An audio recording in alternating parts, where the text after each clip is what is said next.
reerkii gobta ahaa ee reer Sheekh Isxaaq oo xeerarkii gobonnimada ay ka dhamaanayso maabkan hortiina yaala ayaan doonayay baryahan inaan ka hadlo. maabkan waa dhul bahante oo loo qaybiyo 11 jifo reer Sheekh Isxaaq oo la siman daarood oo loo qaybiyo 11 jifo sidani maxabba sidani masharafba sidani miisaan xaqa. okay waxaan soo xasuustay nin reer Sheekh Isxaaq oo hadda ka hor aan wali gabin oo yiri macmanju ahaa loo naxariistay boqolka isku taagay gabayga gabaygi ahaa abiskuul inaan isaaq la sigama egtaan ninkaasi duriyadiisii haddii wax ka nool yihiin hala ii raadiyo. ninkii inaysan weynana u geeya la oran jiray duriyadiisii wax ma ka hadheen ma tirin karaa inta nin Soomaali reer Sheekh Isxaaq ka tagay hadal qiimo leh wareerkii luqadu u sahlanayd gobonnimadu u sahlanayd way si baaba'ayaan gobonnimadii SNM ba dabar goynaysa sharaftii reer Sheekh Isxaaq ma ku daawanaa wareerku cadowsana reerkii hawiye la oran jiray wareerku cadowsana dirtii kale wareerku cadowsana Ismaaciil Umar Geelle warninku cadowsana oo isaaq nacaba wareerkan la eg Sacad Muuse jifa kamida jifa Sacad Muuse kamida la eg in Jabuuti dawladii Jabuuti iyo reer Sheekh Isxaaq oo daarood la siman iyo gadabuurso ay wataan iyo maxaan ku raahaa cid kasta in reerkan lagu aadiyo oo daaroodkuna ay daawadaan waba cadow daaroodka iyaga gartay laakiin hawiyihi iyo dirtii kale ee lahayd nimankan isku dir baabanahay cadownimadan inta la eg ay reerkan gunnimo la rabaan maxay tahay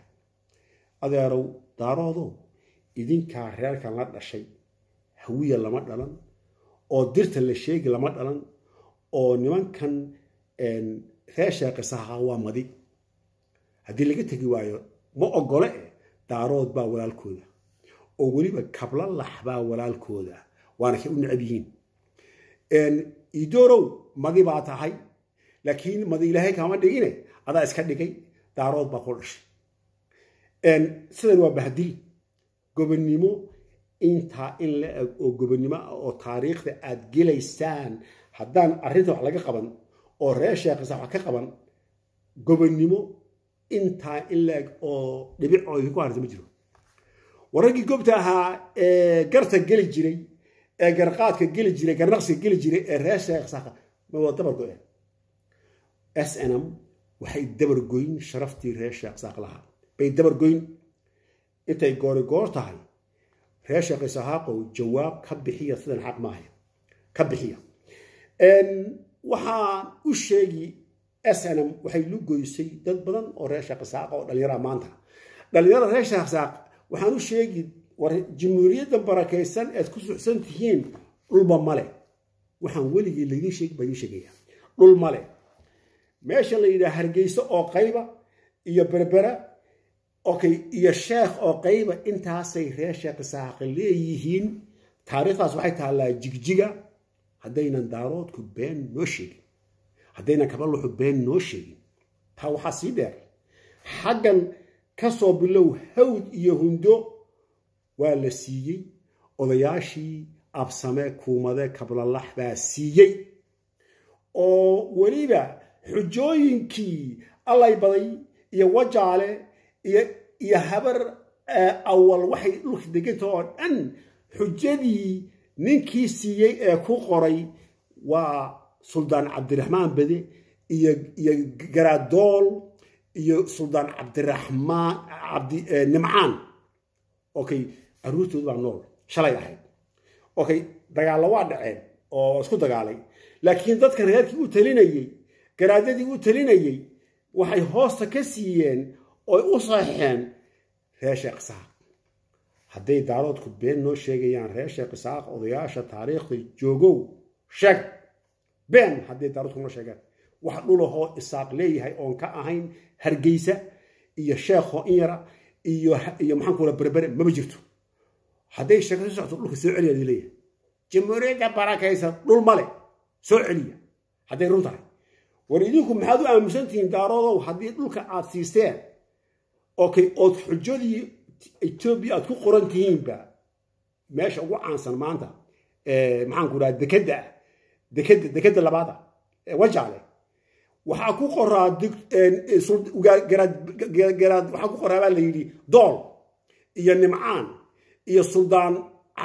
bede haddayna been ahayn dhulkii waa in la soo celiyaa habar yoonis ma habar awal soma habar awal dhulkaa waa in laga wada qaadaa dhibka sooma wada habar awal odayaasha jidwaaq ee dadkan dhulka siiyo ee Soomaali raadinayo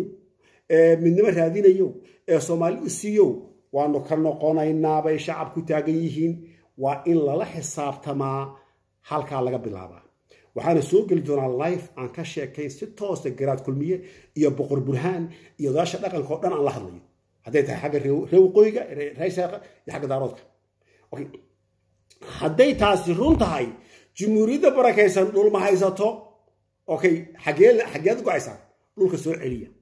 dhankan kale waxa la yiri sheekh waa xagga ka harti baa lahaa dhulka laxda intaan daarood kala gaarin dhulkan reer sheekh saaq degan yihiin hal dhul oo reer sheekh saaq leeyihiin oo nin daarood ay ma jiro taariikhda sida loo sheegay nin isaaqa baa dhul ka kacsanay daaroodka dee dhulku iska badnaa cidlu ahaa sanadkii baa laga yaabaa hal mar uga dhaqaaqi jirtay nimankan reer sheekh saaq dhul haysan intay soo guuraanba intay ka maqan yihiin deganaan jireen say u deganaayeen oo iskaga noqon jireen saasay ku xalaalaysteen mar baa dhowr jeer baa la murmay dhowrkii jeerra odayaashii u talinaysay daarood kablalax waxay hoosta heshiiska la aayeen odayaashii reer isaxaaq oo badaa kowka oo soo cabdiraxmaan badaa sultaan badaa dool baa ka mid a oo nimcaan baa ka mid a iyo kuwa kaloo fara badan haddaynan taasi run ahayn reer sheekh isaxaaqow waa beentood ah hadday taasi run tahay dhulkii soo celiyaa ku soo noqda intaad lahaydeen haynu xisaabtanno laba wiil oo dhashay nahay daarood iyo isaaq oo isdhalay tii hore iska dhaaf haddaan isdhalaa haynu si dhab u xisaabtanno dooda dhabta ah garnaqsiga dhabta ah ood ku ficnaadane soo fadhiista reer sheekh isaxaaqow jamhuuriyad barakaysan kaa iska dhiga garnaqsi soo fadhiista dhulkan aad degantihiin waa dhul daarood waa iska kacdaan daaroodkuna waa inay sidaa yidhaahaan kibirkan iyo dowladnimada aad raadinaysaan okay intii layskala yimaado horta haynu xisaabtanno nin kasta intuu lahaa inta loo ogolaaday ceeb ma aha inuu reer sheekh saaq dhulkii daarood qaatay ceeb ma aha hadday kuwan dhul bannaan oo cidlo ah ay deganaayeen raganimo inaad qaadataan okay anigu jigjiga koobka raganimadan siiyey odayaasha jidwaaq marka ay gaar ahaan absooman ka sokow ay xanaaqaan oo maanta dhulka harta sheekha iyo meel kasta ay guunacaan anigu waxaan raacaa iyagaa iskale reer sheekh baa iskale waan u saxiixaa waan u ogolahay laakiin waa deyn weydeen jamhuuriyadda barakaysan okay waa aafo jamhuuriyad barakaysan jira meesha aafo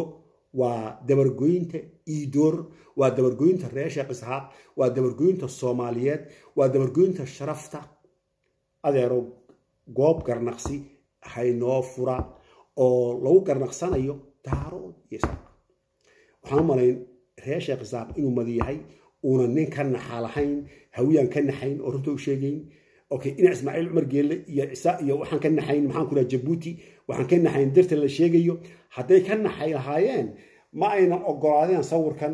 dhulbahanta inuu la sinaado isaaq oo dhan waa bahdil reer sheekh isaaq oo kac kuwa aan sanamta ahayn baha ii door ahayn oo kaca kuwa yaqaana garnaqsiga oo kaca hala ii raadiyo ninkii inasan weynena u geeya garta ninkii la yidhi soo isaaq ma dhalan ninkan gabaygan tiriyey soomaali oo dhan maray soo ma noolo dirkiisii war imeeqa ma tirin karaa inta nin reer sheekh isaxaaqa oo garnaqsiga ku raayay meelo badan oo loo ictiraafay oo daaradu ictiraafay oo soomaali ictiraaftay away raggii may baaba'een may dhammaadeen arrintan waa arrin foolxun dulmigan waa in Soomaali ay ka wada gilgilataa hadday tahay dawlad